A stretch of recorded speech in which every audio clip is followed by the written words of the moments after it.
Good morning. My name is Steve, known on trail as Lil'Chap. In 2022, I thru hiked the entire Appalachian Trail. In 2024, I thru hiked the entire Pacific Crest Trail. I've also hiked the Arizona Trail and several other trails. But this year, in 2026, I'll be attempting to thru hike the Continental Divide Trail.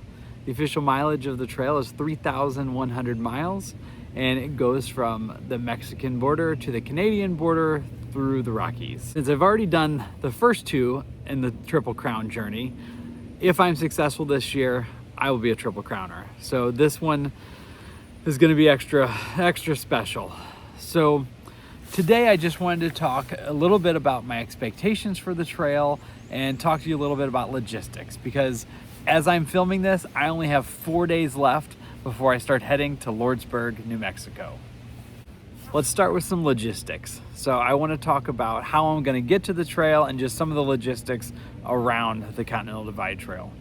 This trail is much more remote than the others, and even if you fly there, you're going to have to fly into a bigger city and then somehow take the Amtrak or get some shuttle or something a couple hours to Lordsburg, New Mexico, where the Southern Terminus shuttle takes people the 3-hour drive through the Chihuahuan Desert down to the border.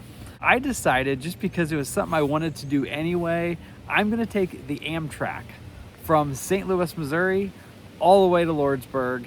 That is 45 hours in a train. One of the big benefits of this is, one, it's cheaper, kind of. I won't have to deal with checking luggage on a plane, and then once I get to, because you can't fly with all your gear and fuel and things like that, but you can take all that on the train. So I can leave home with everything: fuel, trekking poles, my pocket knife, everything I need for the trail. I can leave home in my pack, take the train, and it just seems a little bit easier. Right now I have a coach ticket, which means I just have a regular seat. If you haven't been in one of the Dreamliners on the Amtrak, it's similar to an airplane, but they are roomier, bigger seats. They do recline a little more. I've never done a long distance trip, so this is going to be interesting. I'll be on the train for 2 full nights. So I don't want to get there and be exhausted from not being able to sleep for a couple days. So I did not want to pay for a roomette or a bedroom, because they're quite expensive. They do have a process where you can bid on open roomettes or bedrooms. So I did submit one of the minimum bids, or nearly minimum bid, for a roomette. But the way this works is I won't find out until 36 hours from departure if I've been granted it. It said my offer, there's a sliding scale, and I did near the minimum, just above the minimum, so I'd be above other people that just did the minimum. But I'm not real hopeful that I'm going to get this roomette. But if I do, that'd be great. Also, if you get a private bedroom or roomette, all your meals on the train are included as well. So I don't know. Either way, it's going to be an adventure, but it's going to be very different. I'm either going to be in a coach seat for 45 hours or I'm going to have a private space. Time will tell. So once I get to Lordsburg, New Mexico, I should get there 4:30 p.m. the day prior to leaving. So I'll stay there overnight. And then the next morning, I'll have to start walking from the motel well before daylight, because I'll have to walk to the shuttle, and the shuttle leaves at 6 a.m. Or I think you have to be there at 6 o'clock, and it doesn't leave to 6:30 or something like that. Now, it's generally a 3 to 3.5 hour drive through the desert down to the border, but with all the border wall construction, it seems like the beta that's out there now is they've made the road to the monument very good road now. So from a couple people on trail that I've seen ahead of me, it looks like it's under 3 hours to get there now, which will be nice. The other big thing, the Army has control of the 2 miles nearest the border. So I actually had to apply for a temporary visitor's badge with the Army to access the border. So luckily that was a very easy process. I got the badge with less than a week. It really wasn't a big deal. You had to give them a lot of personal info via email, but it was pretty painless process, really. So some of those rules have laxed in the last couple weeks, which is going to make this a little easier, because the shuttle up until 3 weeks ago the shuttle was dropping off like 2 miles north of the border, and you had to walk south and then turn around and go north. So now we can actually go to the border and start. So at least the minimum miles the first day are gonna have to be like 14 miles to get to the first water cache. It'll just kind of depend on how I feel, how tired I am, and things like that. Let's go ahead and jump into my expectations for the CDT and just some of my thoughts leading up to these last few days. One, I am pretty much all ready to go, and I'm kind of just in that week of like anxious and overly ready. I did that time on the Appalachian Trail with the Lazy Hiker crew. I hiked 100 miles with them. I also hiked another 100 miles while I was down there. I came back home feeling like I was in great shape, ready to hit the trail, and then I had like 2 more weeks to go. So I feel good though. I feel like I'm in good physical shape. One of the expectations of being on trail, I'm gonna have to do bigger miles, because this trail, just without getting into all the details for the sake of the length of this video, the trail ends in the north end of Glacier National Park on the Canadian border. I've got to get there before the snow starts. You also, this year, the snow situation is very different. There is no snow, very little snow in Colorado. So I'm expecting to have a lot of water shortages and possibly dealing with a lot of wildfires.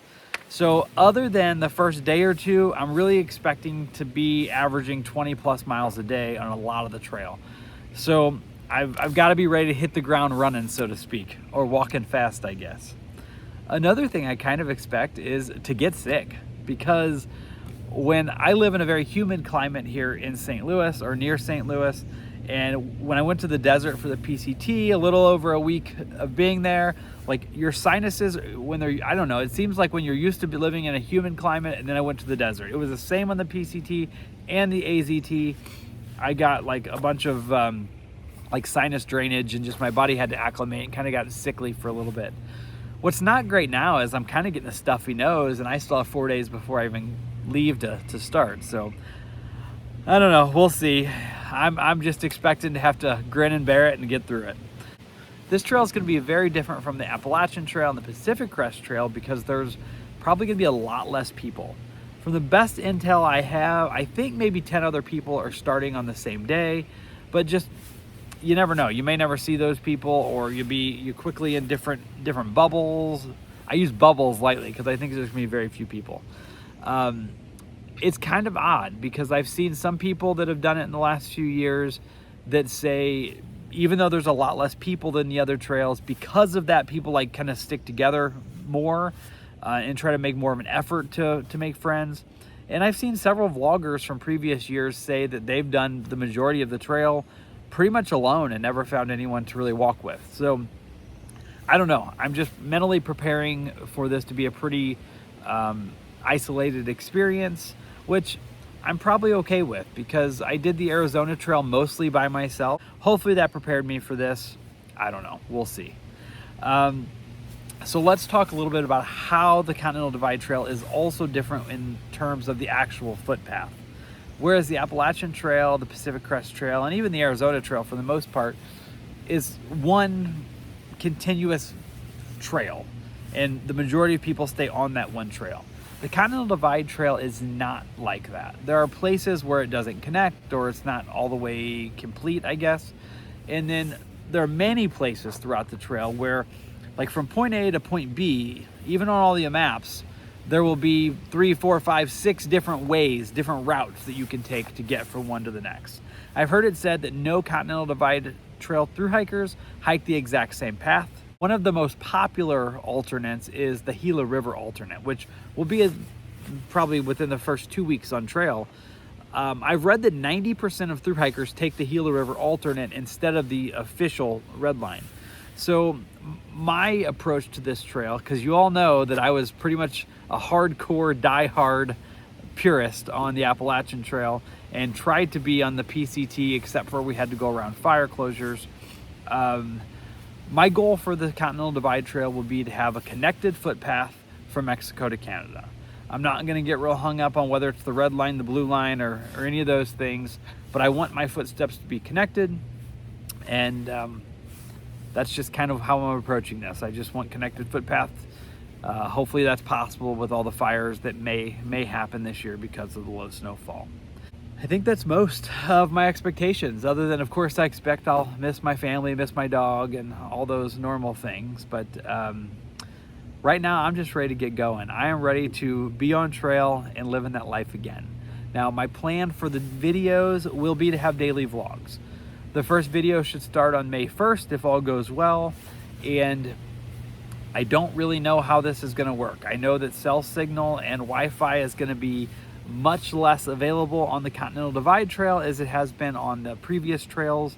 I'm going to try really hard to maintain daily videos. There may be a time where there's extra days in there, but my plan will be to continue daily videos, and I'm going to have a little bit of a buffer on the front end. That's why they're not starting until May 1st.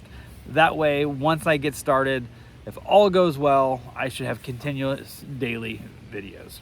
One thing I don't think I said, along with the weather window being narrow, I'm looking to finish within 5 months, hopefully. So, you know, depending on how much miles it actually is with all the different alternates I take, I don't expect it's really going to be the 3,100. From things I've read, it seems that most people end up hiking 2,700 or something like that.